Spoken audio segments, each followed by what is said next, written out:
ஒரு காலத்தில் ஏரி நீரை 2 கரங்களில் பிடித்து குடித்து வந்த மக்கள் இன்று நிலத்தடி நீரை கூட பயன்படுத்த முடியாத நிலையில் உள்ளனர். ஆக்கிரமிப்பு, பன்றி வளர்ப்பு உள்ளிட்ட காரணங்களும் இதற்காக முன்வைக்கப்படுகின்றன. எங்கே இந்நிலை? விரிவாக பார்க்கலாம்.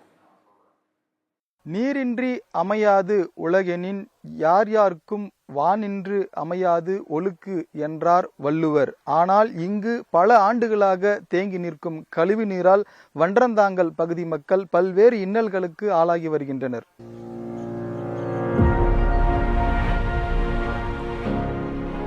இது மதில் ஏரி. காட்பாடி அடுத்த வன்றந்தாங்கல் ஊராட்சிக்குட்பட்ட பகுதியில் உள்ளது இந்த ஏரி. சுமார் 36 ஏக்கர் பரப்பளவு கொண்ட இந்த ஏரிதான் அப்பகுதியின் குடிநீர் ஆதாரமாக உள்ளது. ஒரு காலத்தில் ஏரி நீரை நேரடியாக பயன்படுத்திய மக்கள் இன்று நிலத்தடி நீரையே பயன்படுத்த தயங்கும் நிலைக்கு தள்ளப்பட்டுள்ளனர். இதற்கு காரணம் ஏரி முழுவதும் பல ஆண்டுகளாக தேங்கி நிற்கும் கழிவு நீர்தான்.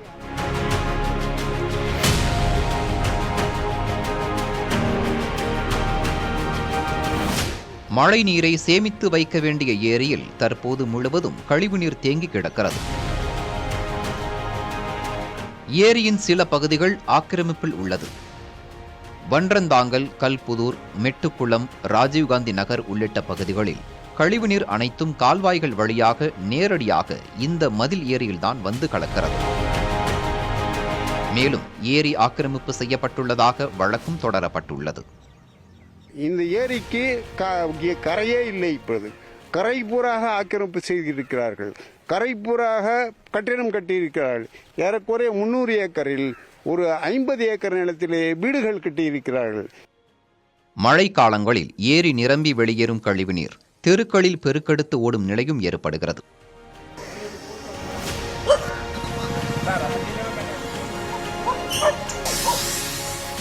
ஏரியில் துர்நாற்றம் அடிக்கக்கூடிய கழிவு நீர் தான் வெளியே வருது.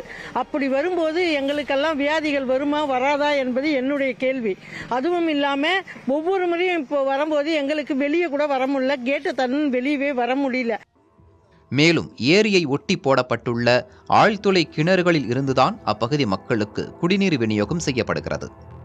ஏரியில் தேங்கி நிற்கும் கழிவு நீரால் நிலத்தடி நீர் முழுவதுமாக மாசுபட்டு பயன்படுத்த முடியாத நிலைக்கு தள்ளப்பட்டுள்ளது. வன்றந்தாங்கல் பகுதியில் வளர்க்கப்படும் பன்றிகளாலும் ஏரியை சுற்றி சுகாதாரமற்ற சூழல் உருவாகியுள்ளதாக பகுதிவாசிகள் குற்றம் சாட்டுகின்றனர். நோய் தொற்று ஏற்படும் அபாயம் உள்ளதாகவும் பொதுமக்கள் அச்சம் தெரிவிக்கின்றனர். ஒரு நாள் விட்டு ஒரு நாள் தண்ணி விடுறாங்க. ரெண்டாவது வாசனை வரதுனால லேடிஸுக்கெல்லாம் ஒரே சண்டை, ஒரே பிரச்சனை ஆயினுக்குது. ரெண்டாவது நாங்கள் அதிகாரிகளுக்கு போய் சொல்லி பார்த்தோம், பஞ்சாயத்துலேயும் சொல்லி பார்த்தோம். இது வரலாம் செய்கிறேன்னு சொல்கிறாங்களே தவிர செய்து பாடு இல்லை.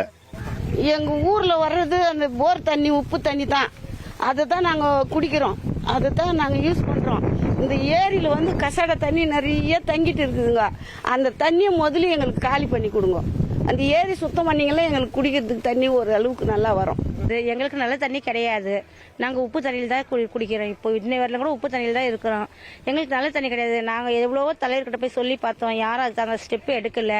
போய் கேட்கும் போதெல்லாம் இதோ பார்க்குறேன்னு சொல்கிறாங்களே தவிர யாரும் வந்து பார்க்கல. இது குறித்து ஊரக வளர்ச்சித்துறை அதிகாரிகளிடம் கேட்டபோது ஏரியில் 10 ஏக்கர் அளவிற்கு வேலூர் மாநகராட்சி எல்லையில் வருவதால் மாநகராட்சி தான் நடவடிக்கை எடுக்க வேண்டும் என்று தெரிவித்தனர். வேலூர் மாவட்ட ஆட்சியர் சுப்புலட்சுமியிடம் கேட்டபோது மாநகராட்சி மற்றும் ஊரக வளர்ச்சித்துறை அதிகாரிகளிடம் பேசி உரிய நடவடிக்கை எடுப்பதாக கூறினார். நீர்வளத்துறை அமைச்சரும் காட்பாடி சட்டமன்ற உறுப்பினருமான துரைமுருகனிடம் கேட்டபோது இதற்கு உரிய தீர்வு காண நடவடிக்கை எடுக்கப்படும் என கூறினார். மாவட்ட நிர்வாகத்திற்கு உட்பட்டது, ஊராட்சிக்கு உட்பட்டது என அதிகாரிகள் மாறி மாறி கூறினாலும் தீர்வுக்காக காத்திருக்கும் வன்றந்தாங்கல் மக்களுக்கு சுகாதாரமான சூழல், சுகாதாரமான குடிநீர் உறுதி செய்வதை மாவட்ட நிர்வாகத்தின் அவசியமாக உள்ளது. புதிய தலைமுறைக்காக ஒளிப்பதிவாளர் அசோக் குமாருடன் சாக்குமரவேல்.